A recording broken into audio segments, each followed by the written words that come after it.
আমার মা সবসময় চাইতো আমার বড় বোনের মতো আমি সব কাজে নিপুণ না হলেও অন্তত কিছু বাসার কাজ হলেও যেন আমার জানা থাকে। কিন্তু আমি আমার ফ্যামিলিতে এমন একটা মানুষ ছিলাম যার কাজের প্রতি কোনো আগ্রহই ছিল না। বাড়ির একদম ছোট মেয়ে ছিলাম, আর কোনো কাজ দেখলে 10 হাত দূরে পালাতাম, এমন স্বভাবের ছিলাম। মায়ের মতো বড় বোন থাকায় কোনো কাজ কখনো নিজের করতেই হয়নি। কিন্তু এখন যখন এই প্রবাসে এসে একা একা কাজ করতে হয়, তখন মনে হয় মায়ের কথাগুলো আসলেও ঠিক ছিল। একদম কোনো কাজ না শিখলেও মনে হয় মায়েদের একটা ছাপ মেয়েদের মধ্যে থেকেই যায়। সেজন্য কিছু না কিছু হলেও এখন টুকটাক কাজ আমি নিজেরটা নিজেই গুছিয়ে করতে পারি। গত 3 বছরে এখানে আসার পর আমি যেটুকু কাজ শিখেছি বাসার, আমার মনে হয় না আমি আগে কখনো এতগুলো কাজ করতে পারতাম। এখন আমি অনায়াসেই অনেক মানুষকে রান্না করেও খাওয়াতে পারি, নিজে রান্নাও করতে পারি, আবার বাসার কাজও করতে পারি। আসলে আমার কাছে মনে হয় মানুষের যখন ঘাড়ে কাজ পড়ে তখন তাকে কিন্তু সেটা করতেই হয়, তাই না? যেমন এই পিঠে-পুলি।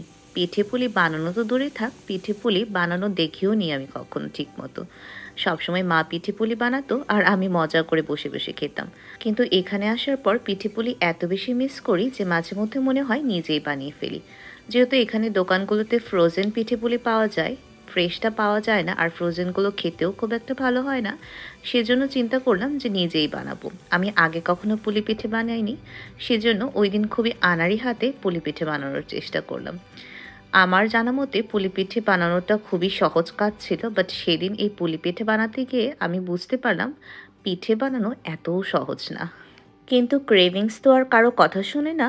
কি আর করার? চলে গেলাম রান্নাঘরে। আমার কাছে শ্রেডেড কোকোনাট ছিল। আর এখানে তো খেজুরের গুড় পাওয়া যায় না। তো আখের গুড়ের একটা পাউডার পাওয়া যায়, জ্যাগরি পাউডার।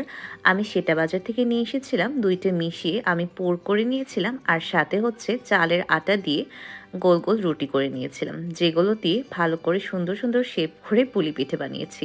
আসলে সুন্দর, সুন্দর শেপ বলে ভুল হবে। একটু মোটামুটি শেপ হয়েছিল। পিঠেগুলো বানানোর পর মনে হলো যে এটাকে তো স্টিম করতে হবে, তাই আমি হচ্ছে রাইস কুকারটাই নিয়ে নিয়েছিলাম স্টিম করার জন্য। যেহেতু এখানে স্টিম করার জন্য আলাদা কোনো স্টিমার আমার কাছে ছিল না, তাই আমার কাছে মনে হলো রাইস কুকারটাই বেটার হবে।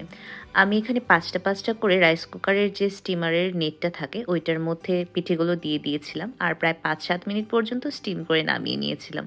শীতের দিনে ঠান্ডা ঠান্ডা আবহাওয়ায় মায়ের হাতে যে পিঠে খেতাম দেশে, এটা কিন্তু এখন এখানে আসার পর অনেক বেশি মিস করি।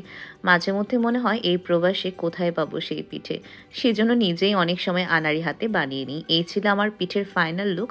পিঠেগুলো কিন্তু দেখতে যেমনই হোক খেতে অসাধারণ হয়েছিল। ফার্স্ট টাইম হিসেবে আমার পিঠেগুলো কেমন হয়েছিল কমেন্ট সেকশনে কিন্তু জানাবেন।